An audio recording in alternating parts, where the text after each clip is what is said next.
ஸ்ரீ பாதுகாசகஸ்ரம் அதிகார பரிகிரக பத்ததி தொடர்கிறது. ஸ்ரீமான் வெங்கடநாதார்யः கவிதார்க்கிககேசரி வேதாந்தாச்சார்யவர்யோ மே சந்நிதத்தாம் சதா ஹ்ருதி. भ्रातुर्यदम्बविरहात् भ्रातुर्यदम्बविरहात् भरते विषण्णे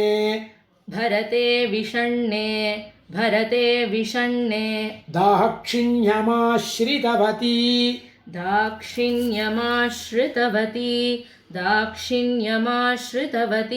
मणिपादुके त्वम्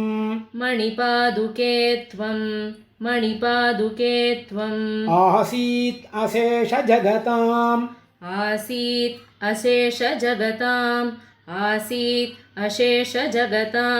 श्रवणामृतं तत्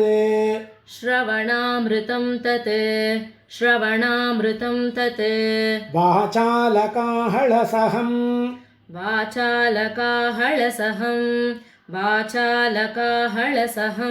बिरुदं तदाते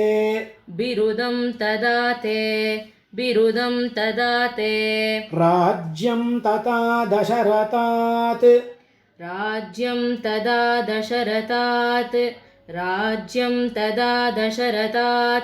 अनुरामतः प्राक्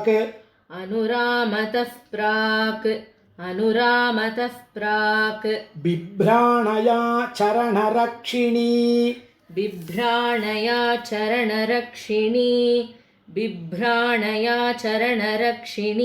वीतखेदं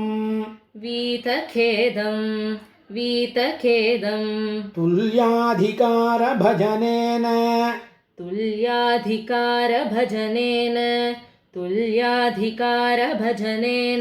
बभूवधन्योः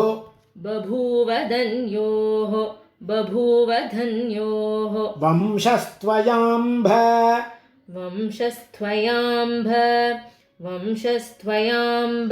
मनुवंशमहीपतीनां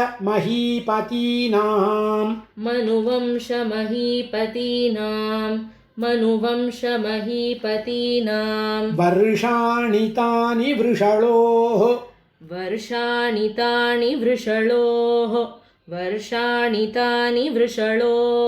न तपांसि तेऽपि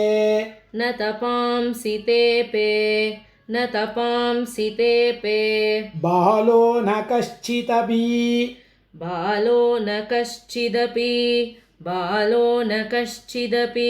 मृत्युवशं जगाम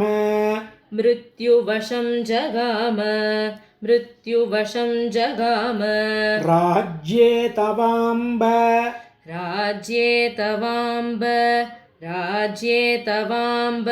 रघुपुङ्गवपादरक्षे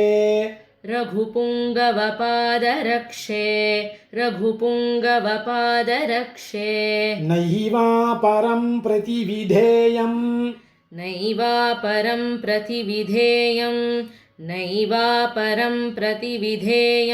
अभूत्प्रतक्तं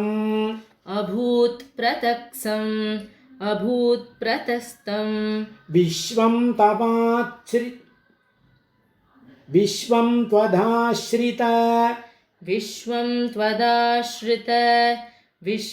त्वदाश्रित पदाम्बुज संभवायां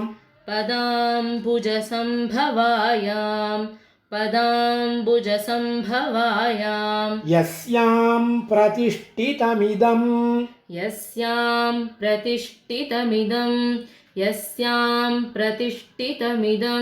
मणिपादरक्षे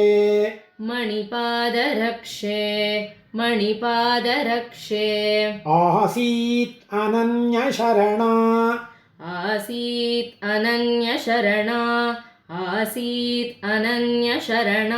समये यथावत्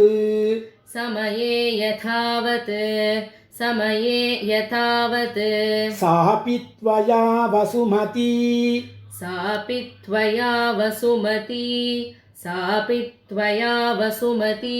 विहितप्रतिष्ठा विहितप्रतिष्ठा प्रायेण रामविरह प्रायेण रामविरह प्रायेण रामविरह व्यथिता तदानीं व्यथिता तदानीम् उत्सङ्गमाश्रितवती उत्सङ्गमाश्रितवती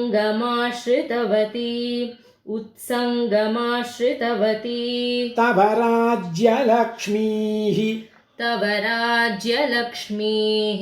तव राज्यलक्ष्मीः तामेव देवी ननु जीवयितुं जलार्द्राम् ननु जीवयितुं जलार्द्राम् अङ्गीचकार भवति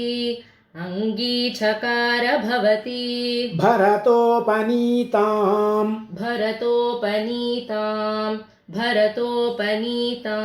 वीरव्रतप्रणयिनी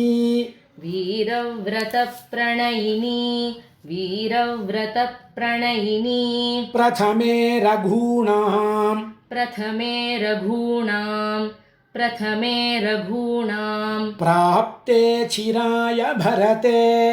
प्राप्ते चिराय भरते व्रतमासिधारम्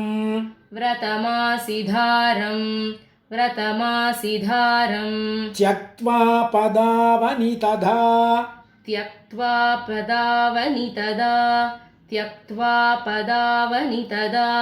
विविधान् विहारान्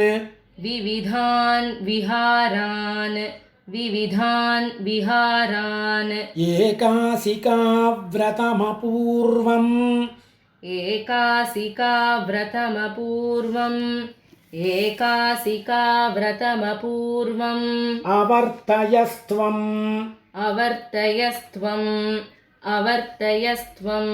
काकुत्स्थपादविरह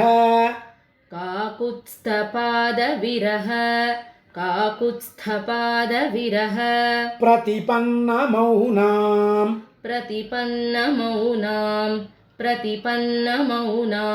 निष्पन्दताम् उपगताम्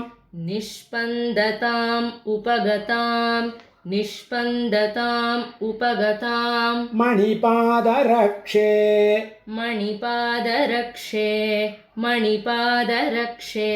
आश्वासयन् इव मुहुः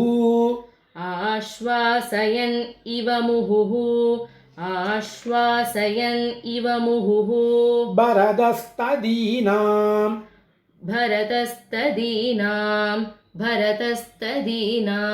शीतैरवीजयत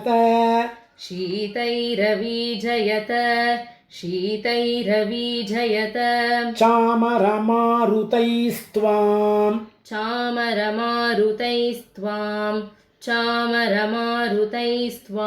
यत्र क्वचित् विहरतोऽपि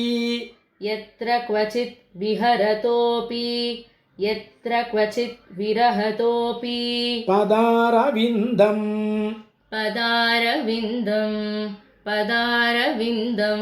रक्ष्यं मया रघुपतेः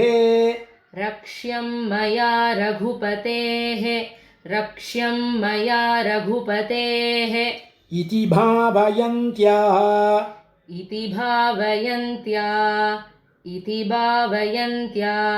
निःशेषमेव सहसा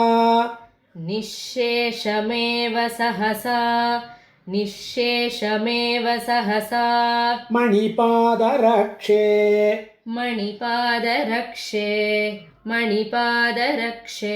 निष्कण्ठकं जगदिदं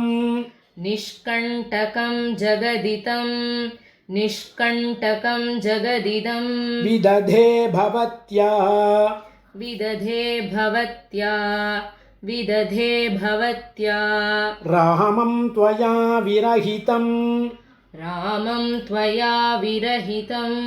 रामं त्वया विरहितं भरतं च तेन भरतं च तेन त्रातुं पदावनि तदा त्रातुं पदावनि तदा त्रातुं पदावनि तदा यदभूत् प्रतीतं यदभूत् प्रतीतं रामानुजस्य तव चाम्ब रामानुजस्य तव चाम्ब जगत्समस्तं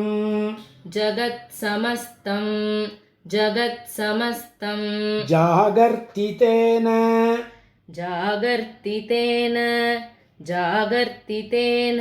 खलु जाकरणव्रतेन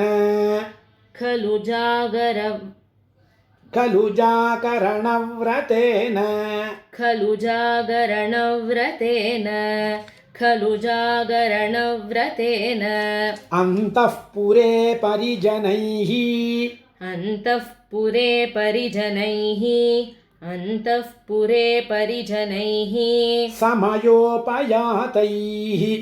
समयोपयातैः अभ्यर्चिता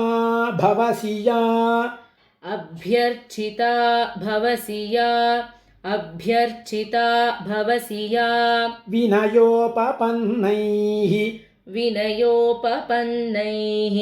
विनयोपपन्नैः सा कोसलेश्वरपदावनि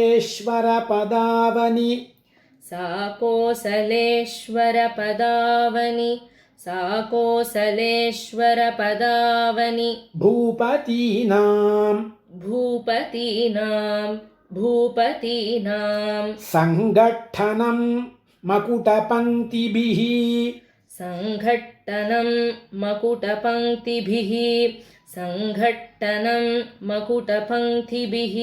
अन्वभूस्त्वम्